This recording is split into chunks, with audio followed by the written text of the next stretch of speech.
नमस्कार. सी न्यूजमध्ये आपलं सहर्ष स्वागत. पाहुयात आजच्या ठळक घडामोडी.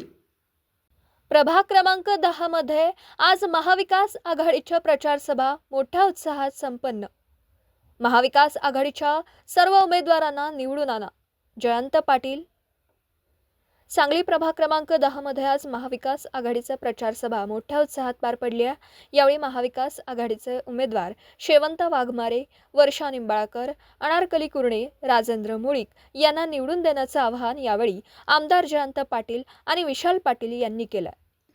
की ही बैठी घरं आपल्या नोंद करून देणं, रेग्युलराइज घरं करणं कायदेशीर मार्गाने आणि तुम्हाला तुमच्या मालकीची घरं देणं, याच्यासाठी आम्ही पूर्ण ताकद लावू.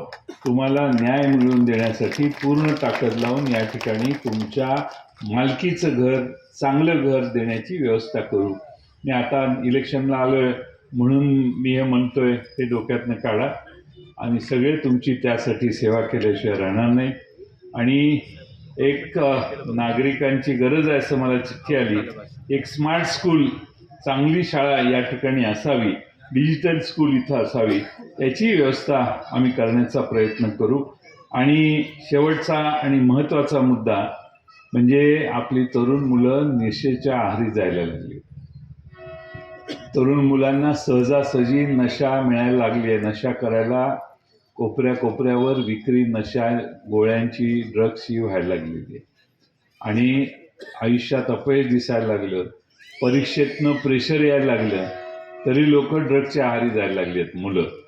आणि हे थांबवायचं असेल तर या शहरातली ही ड्रग्सची जी रॅकेट आहे हे मोडून काढलं पाहिजे. पोलिसांना ह्या गोष्टी माहीत नसतात, त्यांना कल्पनाही नसते, त्यांच्याकडे ही माहिती जात नाही. त्यांना बाकीचे मंत्र्यांच्या मागे फिरायला जास्त वेळ लागतो.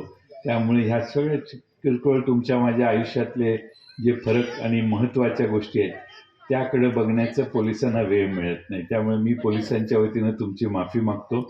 आमचं सरकार आल्यानंतर पोलीस करतात का नाही बघू, पण या शहरातल्या प्रत्येक कानाकोपऱ्यामध्ये CCTV कॅमेरे लावून सगळ्यांच्यावर लक्ष ठेवू.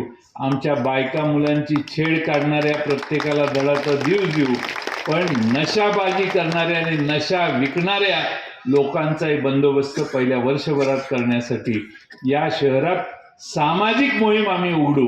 आणि कुठल्याही परिस्थितीत आपली मुलं नशेपासून लांब जातील आणि राहतील हे बघण्याचं काम आम्ही करू. एवढाच विश्वास मी या ठिकाणी व्यक्त करतो. हा एकमेव वॉर्ड आहे जिथं बौद्ध समाज आहे, वडार समाज आहे, आमचे कुची कोरवी समाज आहे, मातंग समाज आहे, मुस्लिम समाज आहे, ख्रिश्चन समाज आहे, गुजराती मारवाडी समाज आहे, मराठी समाज आहे, ब्राह्मण समाज आहे. सगळ्याच प्रकारचे जाती धर्माची लोक या ठिकाणी आहेत. आणि मी तुम्हाला एवढं विश्वासानं सांगतो, आमच्या अनारकलीताई मुस्लिम समाजाचे आहेत. मुस्लिम समाजाची मतं कमी आहेत. मी त्यांना विचारलं तर ते म्हटले, माझ्या मतदारांच्यावर पूर्ण साहेब विश्वास आहे, मला तिकीट द्या. मी कुठल्याही परिस्थितीत इथं हाच मतदारसंघ माझा आहे आणि मी परंपरेने अनेक वर्ष मदनभाऊंच्या वेळेपासून या मतदारसंघात निवडून आलेले आहे.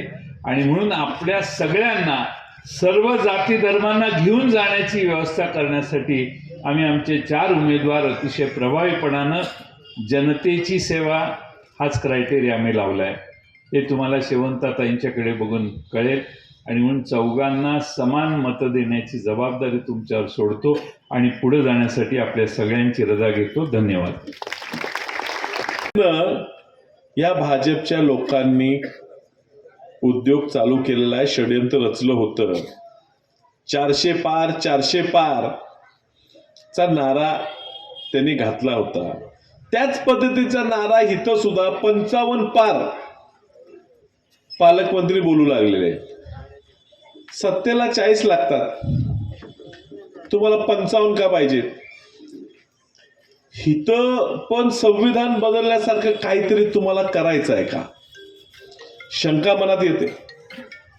त्यामुळे तुमचा मताचा अधिकार अजूनही तुमच्याकडे आहे.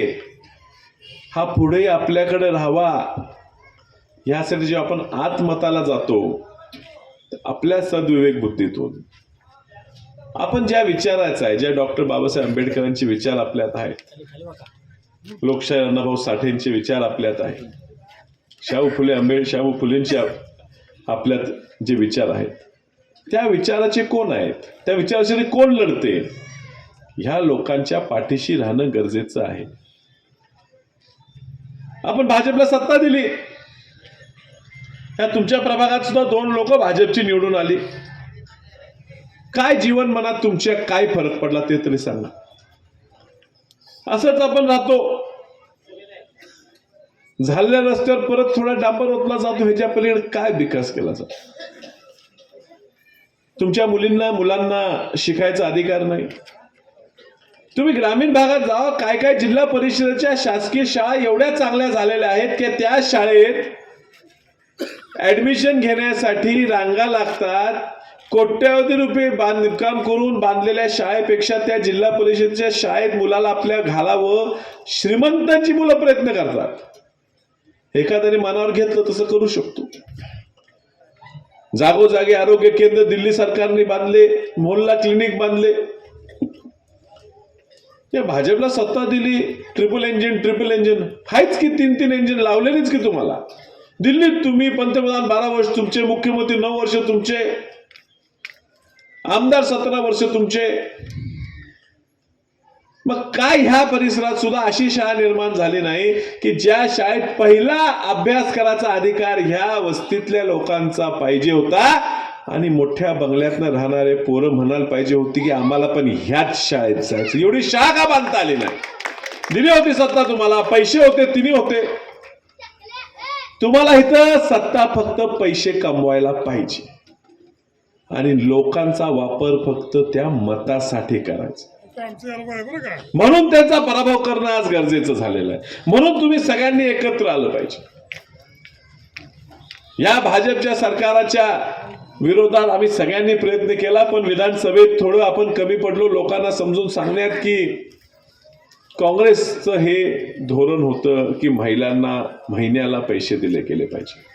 कर्नाटकात राहुल गांधींनी शब्द दिला तो पाळला. 3.5 वर्ष झाले त्या ठिकाणी काँग्रेस सरकार येऊन, अजून सुद्धा महिलांच्या खात्यावर महिन्याला पैसे जमा होतात. तारीख चुकत नाही. भगिनींना पैसे मिळतात मला मान्य, एक तर तारीख माहितीये का कधी येतील? तारीख फिक्स आहे.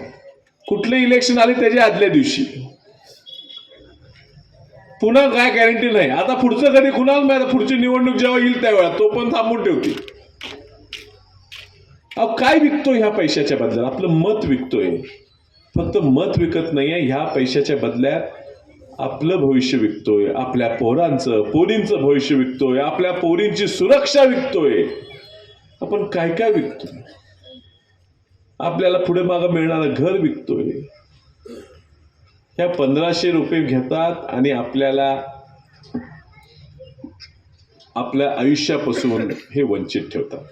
काँग्रेस पक्षाने दिला शब्द मॅनेजमेंट